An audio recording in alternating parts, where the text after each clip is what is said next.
Welcome to the TJ Malden Leadership Podcast, where we talk about life, leadership, and the gospel.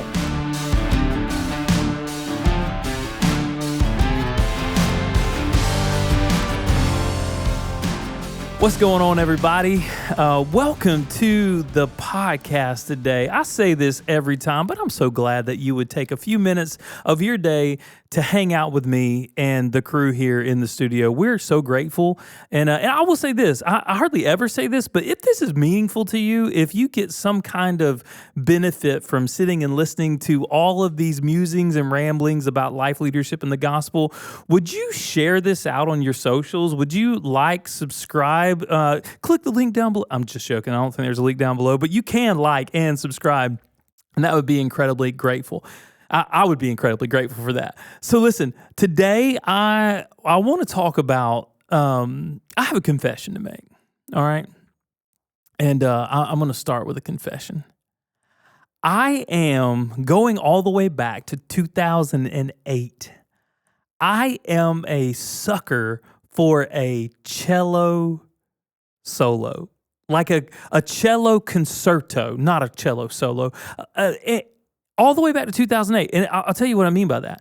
I bought at one point, I don't know if you're old enough, if you're ancient like I am, you're old enough to remember this, but there was a time where iPods came out and it was like 120 gig iPod.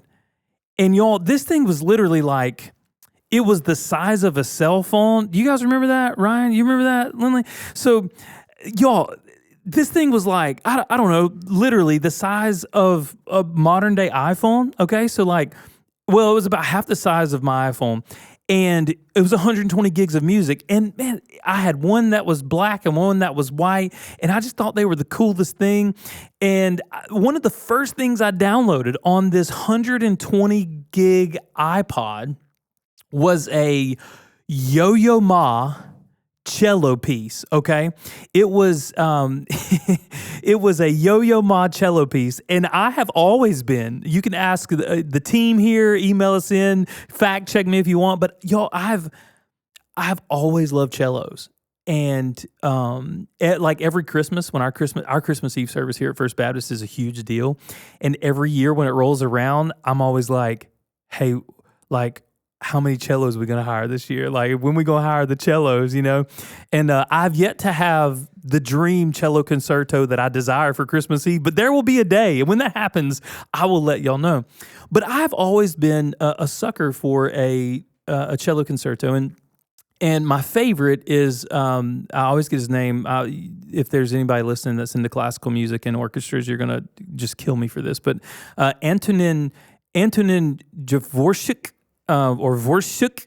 I always say his last name wrong. I've heard it 3,000 times, and I've said it a bunch of different times, but when I see it and I hear it, I always mess it up. But anyways, he's got a cello concerto in B minor, and it's literally one of my favorite pieces of music of all time.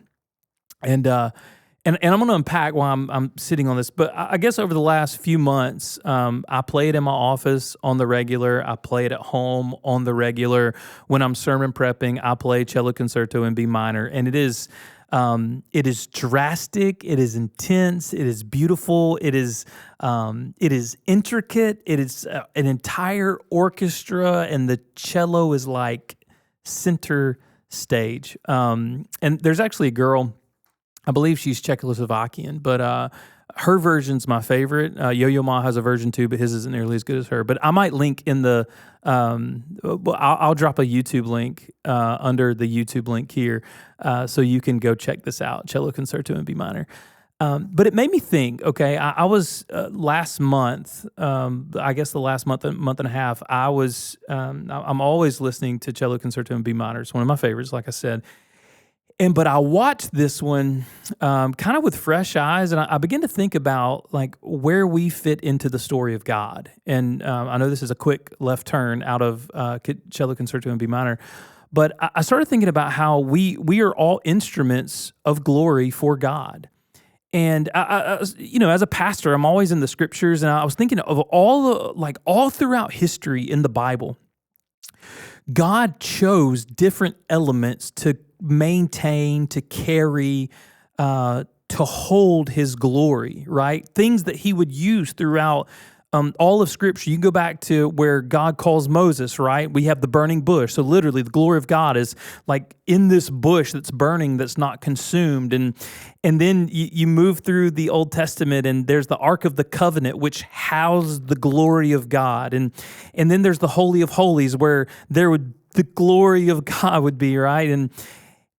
And all throughout human history, God has indwelled like places and people with his glory and used them for his means and his ends and incorporated them into his story. And you go all the way back, and it's like, man, there's this part in the Old Testament where God spoke through a donkey. Like crazy stuff happens in the Old Testament, right? Like he uses a donkey, like he has a fish swallow Jonah. Like God is using all these things. But then there comes this point where I recognize that when Christ came to the planet, when Jesus came to planet Earth, and the Bible says that the veil of the holy, like the veil that was in the temple that separated the Holy of Holies from everyone else and everything else, it was ripped from top to bottom.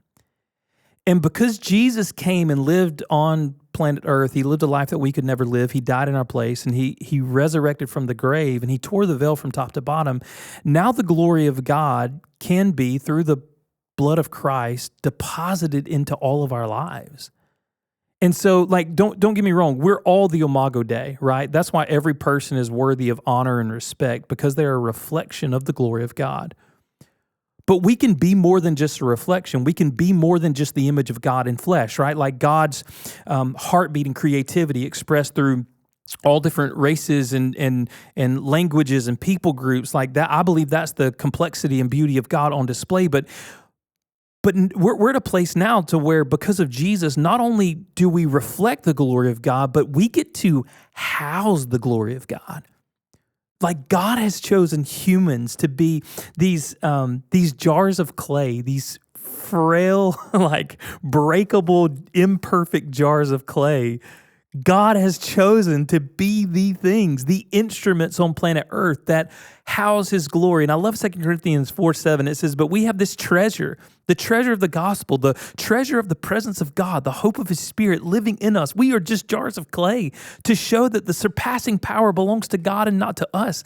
And that's one of the things I love. Like, man, God could have chosen and did throughout human history choose so many different things to house his glory. But he's chosen you. He's chosen me to be carriers of glory. You and I are instruments that make up God's symphony. And as much as I love Cello Concerto in B minor, when we operate together in an orchestra, it is the most beautiful thing in the world. When you see people connected in community, when you see people working on a team or in their jobs, like, and when you recognize, check this out, when you recognize that God has crafted you, you are one of one. I said this the other day in a board meeting somewhere, and I think I got in trouble. I think I'm going to be blacklisted. But like, I was talking about a guy in ministry, and I might even share this on the last podcast, but like, he's one of one. Like, I guess I'm repeating it again. I'm like, if I didn't get in trouble the first time, I'm going to make sure I get this in so I get blacklisted. No, like, you are one of one. And I mean, I've heard this so many times, but like,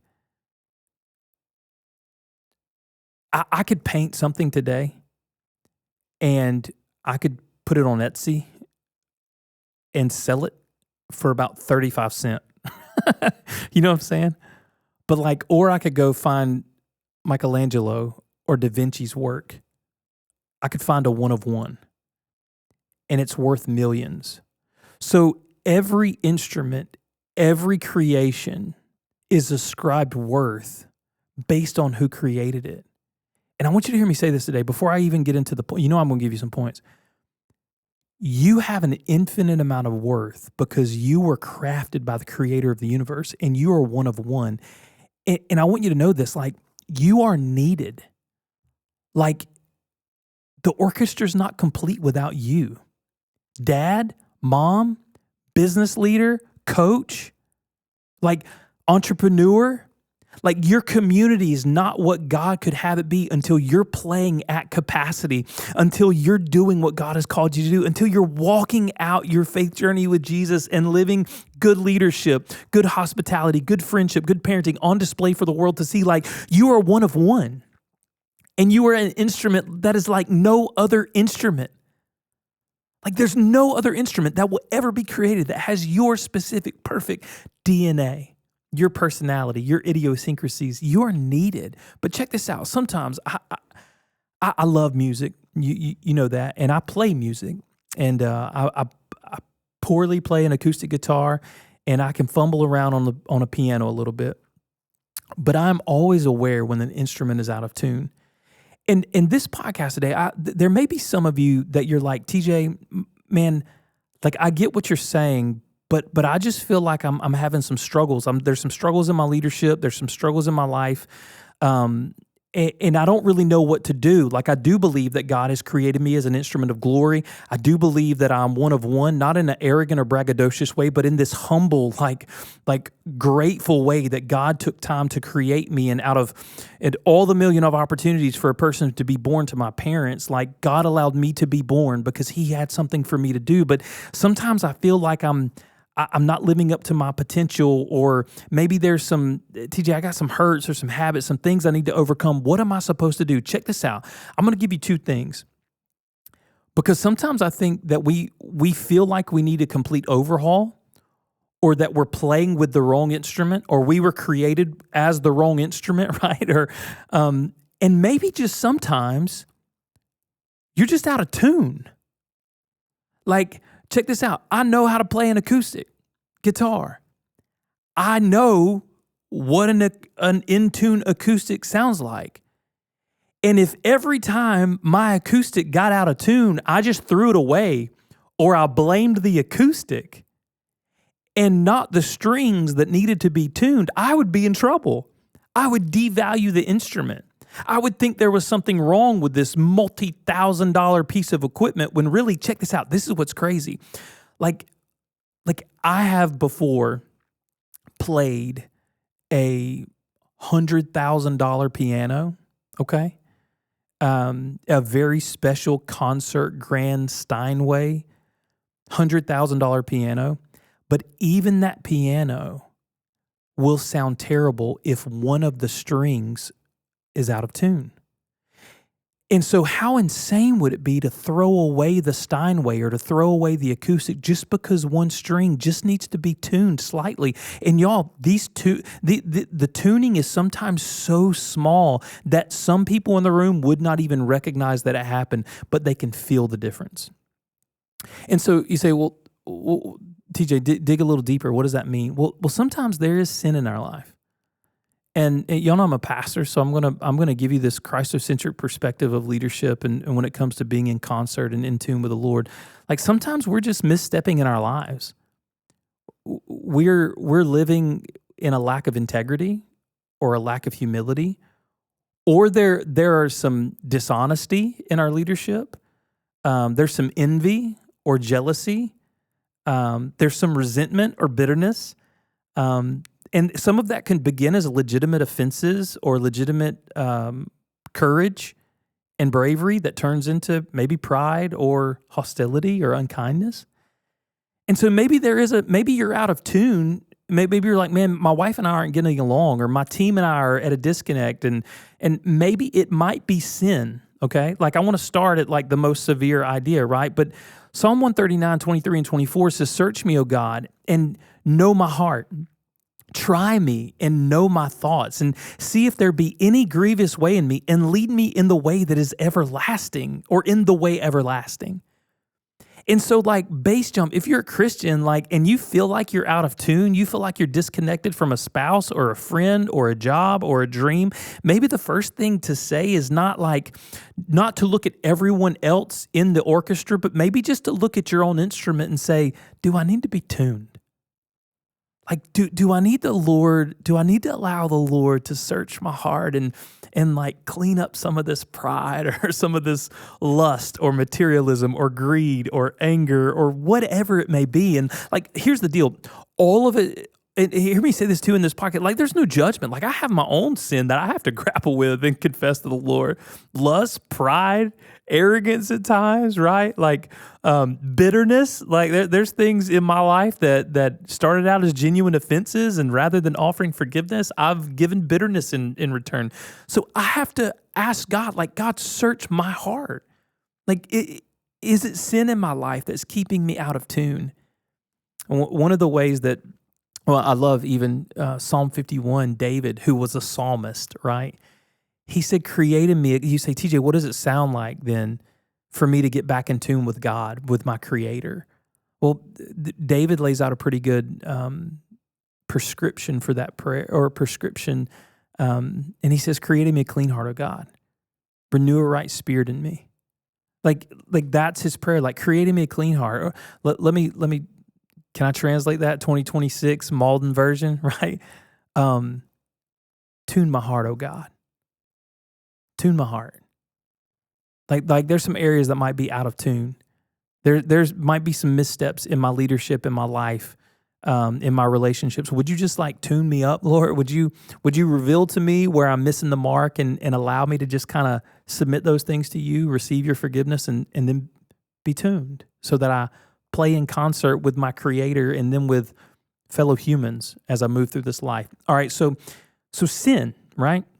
That might be why you're out of tune. But there also might be this idea of dissonance, right? In music, there's this thing called dissonance. So it would be like if I'm playing the major chord, all right, I'm playing a G, and I believe that's the one, okay? The G is the major chord that we're the root chord. This is the chord we're playing, and I'm the acoustic player, and then the bass player, he don't believe that. He believes it is an F sharp. That's the one. That's the root chord.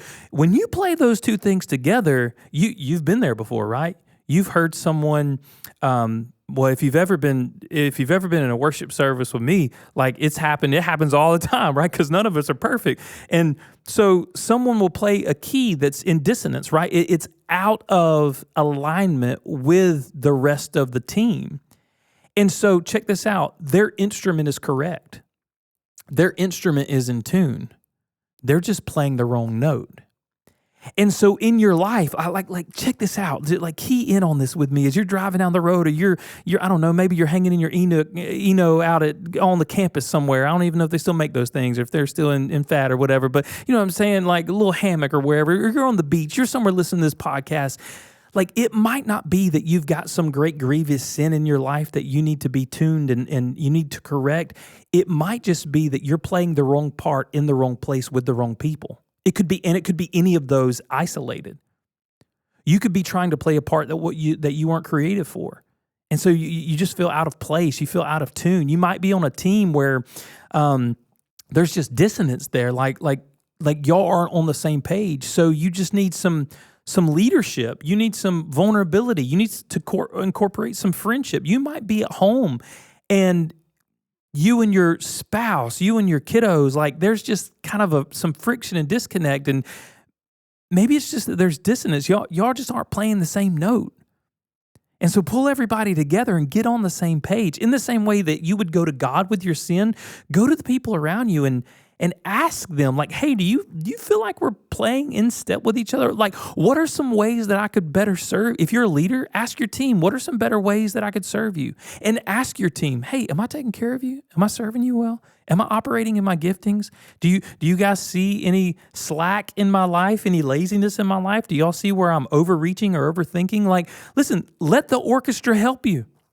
Because I guarantee you, God has put people in your life that know who you are, know how you best operate, and they know when you're out of tune. And I'll be honest with you. Usually, people that really love us and care about us, they sometimes know when we're out of tune before we do. Based on our responses, based on our mood, based on our joy. And so, like be encouraged today. Maybe you're not playing in rhythm and you're not playing in harmony with some of the people around you right now. And it feels like there's something off. It might not be some grievous sin. It might just be that there's some dissonance. There might be, you're out of time or you're playing in different places. So be vulnerable and get face to face and heart to heart with people in your life. If you feel like you need to be tuned, if you feel like you want to tune up your leadership, in humility, go to people around you and ask them if you're in tune or not. And they'll say, "What are you talking about, bro? In tune?" Like, be like, "Hey, I got this podcast I want you to listen to, and you'll know what I'm talking about." So, instruments need tuning, and this is what's amazing. You take the greatest instrument played by the greatest musician, with the greatest maintenance and care, right? Made out of the greatest product. They still have to be tuned on a regular basis. Like, there is never a time. I'll just use this here at the church, that we have a really great acoustic, and you guitar players out there, it tells you how great of an acoustic player I am, right? I have no idea what it is. A J45? Is that what it is? What is it? A John Mayer Martin? Okay. Whatever. So it's an amazing, I know this, it's an amazing guitar that's made out of, like, the wood was like hand selected from a certain tree in a certain place that can handle certain kinds of moisture, and like strings are put on. Listen, there's never a time that it's played that before it's played, the person, whoever's playing, doesn't have to tune it up. The greatest instruments made by the greatest crafters in the world have to be tuned on a regular basis. So check this out. This is not a deficiency in you, right? This may not be some flaw or defect. This is a natural progression of the world. For us to be who God created us to be the leaders, the husband, the wife, the coach, the friend that God has called us to be, we have to be willing to be tuned on a regular basis by our Creator and by people around us that care for us, so that we're operating at our optimal condition, right? And so instruments need tuning. It's the nature of the beast. And so be open to that and be willing. Don't think that you've cornered the market. Don't think that you're always excellent or that you're always right. Be willing to be tuned. All right, that's kind of the first point under my first point of confession, all right, that I love cello concertos. Okay, so number 3 is this. Number 3 or number 2, however you want to number it. I don't know, number next. That's what we'll call it, all right, number next. As I was thinking about, I'm gonna give you this, all right? Cello Concerto in B minor, and I know you're all going to remember this and go back and watch this, and look for, but I'm going to link it just so you can find it, all right? There's this certain Cello Concerto in B minor where, y'all, it's amazing. Like, the music is so haunting and beautiful and intricate and interesting, and it, like, even as I'm listening, it pulls my mind into memories that where the moods match the music. And it's just so amazing. And there's all these pieces that are like functioning together, and it gets to a certain point where, like, the horn section and the woodwinds and the, like, they're all kind of like telling this story together, and then it crescendos and drops out, and then just this one lone horn is like doing his thing. And then the cello breaks in, and the cello rolls into this amazing piece. It's about an hour and 15-minute piece of music. And as I was listening to it the other day, a month ago, the whole purpose of this podcast, or the whole heartbeat of this podcast, I began to think this. I was like, man, solos are amazing. Like, solos are really cool. Like, I love John Mayer, right? Like, I love pieces of music to where there are solos, but, like, I think some of my favorite John Mayer music was like his jazz trio like Where the Light Is tour from way back in like 2007 or 8 maybe. Like, I thought, why do I love this? It's because it's surrounded by other music that complements the standout piece. So it's a solo within an orchestra.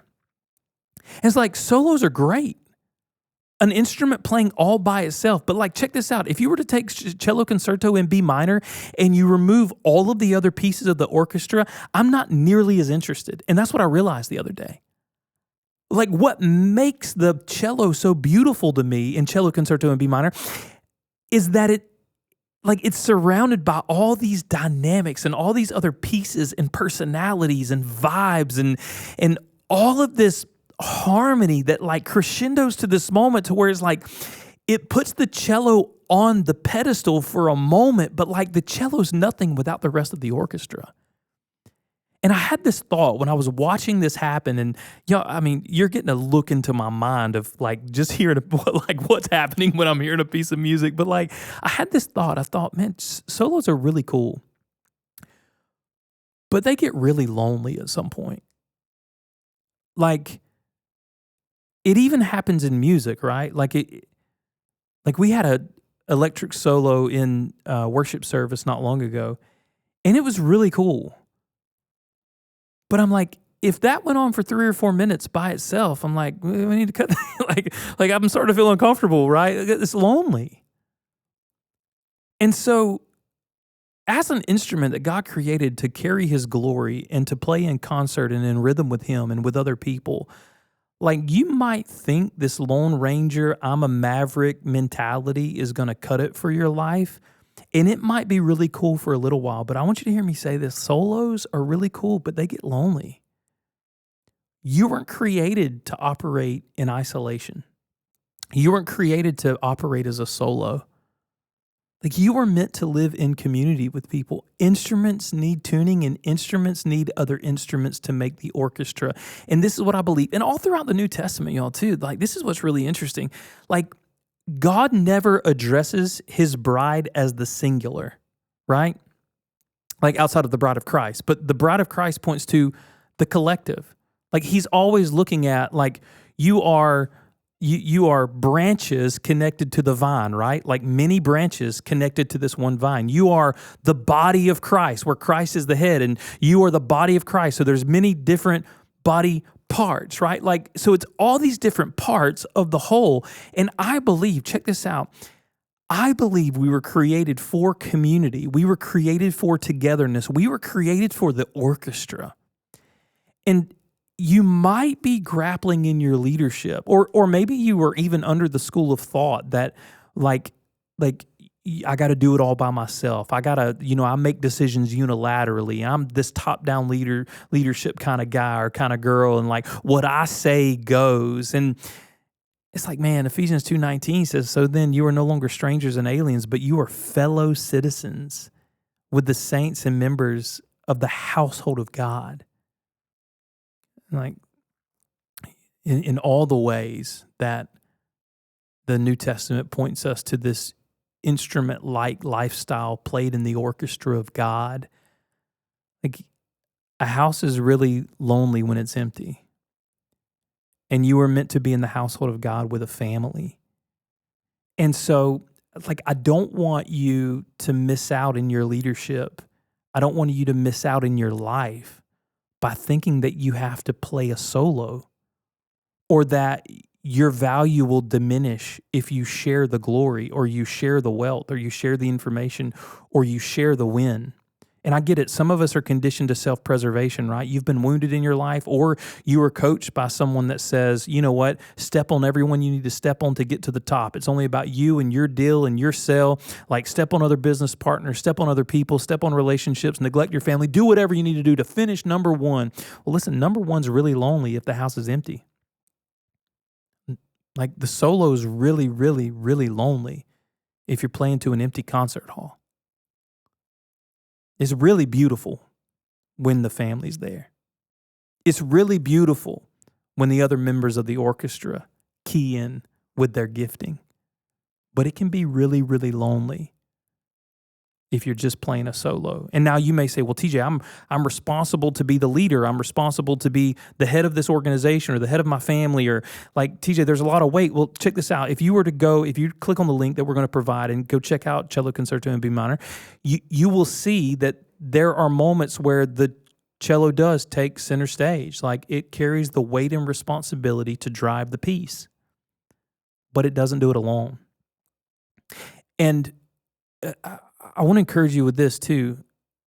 Like, you don't have to be number one to still have an incredible impact. In every orchestra, there's cello number one and cello number two and cello number three. There's 2 or 3 different seats. There's violin number one, violin number two, violin number three. And they're all trying to get better. They all want to be number one, but man, there's so much honor and celebration in knowing that you're a part of the whole, that the really great ones aren't trying to undercut each other and devalue someone else to get to the number one spot. Like, they honor the number one spot and they take their place in the second or third seat, knowing that they're a part of the whole. So, like, y'all, there have been so many seasons of my life where, had I not been in the number 2 seat or the number 3 seat, I would have no idea how to function in the number 1 seat. I'll give you a quick example. I'm the lead pastor at my church. I did not come here as the lead pastor. I came here in like the 15th seat, okay? Like, literally, when they hired me, they hired me to be a contract musician that played an acoustic in the basement, okay? And sing a few songs in the basement. So I was like, if you want to talk about seats, there's like 19, 20 people on. I was like in the 20th seat, okay? And through the years, I moved from like the 20th seat to maybe the 5th seat. And I was a connection worship pastor. And then I went from the connection worship pastor to one of the associate pastors. And then from the associate pastor, I went to the second chair, which was the executive pastor. And then from the executive pastor, I went to the lead pastor, which is the first chair. And I don't see that as the first chair of like the best at everything, or I do see it as the tip of the spear, the visionary, the one who God has sovereignly placed in the number 1 seat to help direct the organization, and the lead servant, the lead giver, the lead worker, like, should be leading in all things. I also see it as the lead person that's accountable to God for how the church is shepherded and cared for. But check this out. If I had tried to be in the first seat when I was in the 20th, I would have missed all the things God wanted to teach me along the way. Like, if I would have been committed to the solo, like, I don't need to be in the second chair. I don't need to be in the third chair. I don't need to be in the 20th chair. I don't need these things. And trust me, there were moments where I was tempted in and fell in that thought life, and I would get real prideful and real arrogant, and I'd push back against leadership at times. And God was very gracious to me, and I had good leaders around me. But like, at some point, by God's grace, He allowed me to be smart enough not to be so dumb that I was wrapped up in my pride for so long that I didn't eventually just settle into whatever chair He'd put me in. And so I sat in the 20th chair and the third chair and the second chair. And what I realized is, like, now that I'm in this first seat just in our organization, like, y'all, I see myself now as like I don't see myself as the cello out front. I see myself as the guy behind the scenes that's wanting other people to get to that first seat and to be in that, to operate in their gifting and to like play their instrument as loud as they can. And like I adore the orchestra here. You know what I'm saying?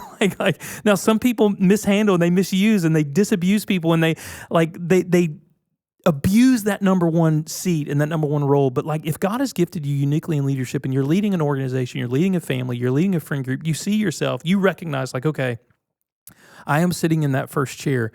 It's okay to sit in the first chair and still not play a solo all the time. Like, make it about the orchestra. If you have the opportunity to lead in that way, and I feel like this might be just specific for somebody that's listening. Like, if you get to sit in that first seat, don't make it about your seat and don't make it about your instrument and how you play. Like, make it about the orchestra. Like, use your influence to love other people. Use your leadership. Use your place of power, if you want to call it that, as a way to promote other people around you that are deserving, who play their instruments really, really well. Don't capitulate to a solo lifestyle. Like, the Lone Ranger is not cool. Right? The Maverick is not the way to go. I'll say this, and then I'm going to get to the end, or at least number next. My favorite Marvel character, I'm taking a left turn, all right, just bear with me. My favorite Marvel character is Iron Man, and always has been. And like, Tony Stark's just the man to me. And this is what's amazing. He was always his best when he fought for everyone around him. Now, I liked his swagger. I liked his personality. I think I saw some of my flaws in his character, but they were celebrated, so I felt okay about some of my pride and my arrogance in seasons of my life. But I watched this character develop And like he really was the cello on the team of Avengers, in my opinion. He was the cello.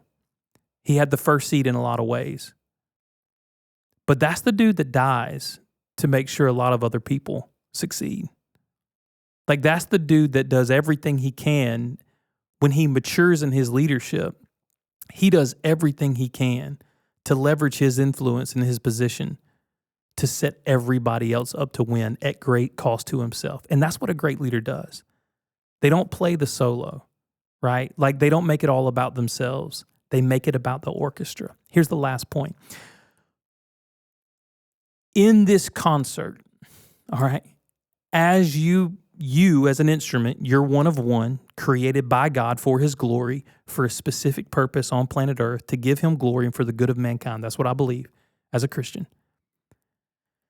Here's going to be my last encouragement. Never play to the crowd. Always play at the pleasure of the conductor. Now, I believe that God is the great conductor, right? Like God has the final say. He has the final authority. He's given us a relationship with him through Christ the King. Like I said earlier, his life, death, burial, and resurrection. But if you play to the crowd, if you always listen to the critics, like you'll never be confident in the instrument that God has made you. Like you'll never be confident to do the things. You'll never step out and take chances. Like you'll never lead to the capacity that God has called you to lead if you always listen to the voice of the critic. So don't play to the crowd. Like here is my encouragement. Don't waste your life playing to just the dollar. Don't waste your life playing to just the friend group. Don't spend your life just playing for the promotion or the next level in academia or whatever it is. Like don't waste your life playing for the crowd, whatever the crowd looks like. Don't capitulate and bow. Like don't change who you are or try to change the instrument or exchange your gifting for someone else's because the crowd that you're in front of right now doesn't appreciate the instrument that you are. Check this out. God will either change you, he'll either change your place or he'll change the crowd. Don't play to the crowd. Play to the pleasure of the conductor. Because he will. Check this out. He will either change the crowd or he'll change you, meaning he'll move you to a place to where you're appreciated, to a place where when you are tuned, people see that you are transparent and you are vulnerable and you desire to lead, and you will be given opportunity. But check this. If you always play to the crowd, you'll never be who God called you to be. Like you will live in indecision and fear. And this is what I can guarantee you. You will live in regret. There have been many times in my life where I felt God leading me to do something or to take a different turn with my leadership. And there, in my experience, there's always been a familial critic that's pretty bold in their criticism and an organizational critic. I've always received both. And the familial critic that I have, this person who's related to me, anytime I talk about a big shift in leadership or changes over the last 15 years at First Baptist, I'm going to launch this college ministry. I'm going to do this, or this is the sermon series. There's never been a time that I can remember that I ever shared a vision with this certain family member that they said, "Oh, I wouldn't do that. You might upset the apple cart." Oh, I don't know. Like you're in a pretty good place, and they're taking care of you and your family, and I don't know. I wouldn't do that. Like, yo, I'm serious. There've rarely been a time, and I will say this: it's not my wife, okay? Like she's the one. She's like, baby, if you feel God calling you, we'll go live in a mud hut in Zambia. You know what I'm saying? So she is my number one champion. But I've had that experience before, to where it's like, the crowd is loud sometimes saying, "Ooh, don't do that. Ooh, be afraid. Oh, that's too big of a risk." And even in the organization, I remember when we started our college ministry, like I had this huge burden to reach college students in Tifton, and our church didn't really have a college ministry at the time. And I had a staff member come to me and they said, "Ooh, I wouldn't really do that, TJ. We already have a Baptist college ministry on campus. And there's not really a need for that. And that's just going to be sideways energy, and you don't need to do that." Like it was a fellow staff member. They were like, "Yeah, and that's not really in your job description." They literally said that. And so that was 10 years ago. In 10 years, yeah, 2015 to 16 was when we launched the college ministry. we now have, like, we launched that with 3 people. And at the time, that critic was like, see, I told you there's no need. Now we have anywhere from 250 to 400 college students meeting every Tuesday night throughout the year. And we're about to take roughly 20 college kids on a mission trip to Jamaica. And I'm not saying that to like pat myself on the back. I'm saying if I would have listened to the voice of the crowd and not played to the pleasure of the conductor that I felt like was calling me to play a certain note and to go in a certain direction, I would have missed some of these beautiful pieces in my life if I would have played to the crowd. And I would have been looking back over the last 10 years maybe and said, man, but what if God didn't want to do something with college students? And so for you, I share all this with you to say, Hebrews 12:2 says, looking to Jesus, the founder and perfecter of our faith, who for the joy set before him endured the cross, despising the shame, and seated at the right hand of the throne of God. Like that, like my heart for you as you listen to this podcast and you track with us, and I know you're from all different places and all different kinds of backgrounds with all different kinds of jobs and hobbies and leadership roles, but like I would love for you at some point to know the joy and the thrill and the pleasure of playing in tune before your Creator. Like I do everything that I do hoping that someone recognizes that they really are one of one, and that the conductor paid a high price to put them in their seat, and that your life will never be lived to the fullest in the way that it can be when you begin to play to the pleasure of the conductor and you, for just a few minutes, forget about the crowd. So let me wrap this up for you really quickly, put a bow on it. You are going to need to be tuned at some point in your life, over and over and over. And to be tuned, oftentimes you need other good musicians around you to know when you're out of tune, because you might not notice it. So be willing to tune your life up. Be willing to be corrected. Be willing to be humble. Be willing to repent. And then be willing to be a part of a family, to be a part of an orchestra, to be around people who are playing in the same direction or moving in the same direction. And don't choose to isolate and insulate yourself and rob yourself of the family, the body, the branches that are connected to the vine that is Christ. Like don't rob yourself of that opportunity to be in concert with others. And lastly, just remember, just for a few minutes, quit playing to the crowd. I promise it feels really, really good when they clap. But the same ones that clap this week will be the ones booing next week. But if you play to the pleasure of the conductor, he will look at you and say, well done, my good and faithful servant. He will be the one who knows all of your imperfections, all of the things that could be booed at, and all the things that should be applauded. And in spite of both, he'll love you just the same. He only made that possible through the person and work of Christ. So I don't want you to miss out on that. And I don't want you to miss out on this crazy wild ride that you could have with Christ as you play in the orchestra of God. And so take heart, jars of clay, frail instruments. Surrender your life to Christ and see what he might do with you for his glory and for the good of those around you. Word. All right.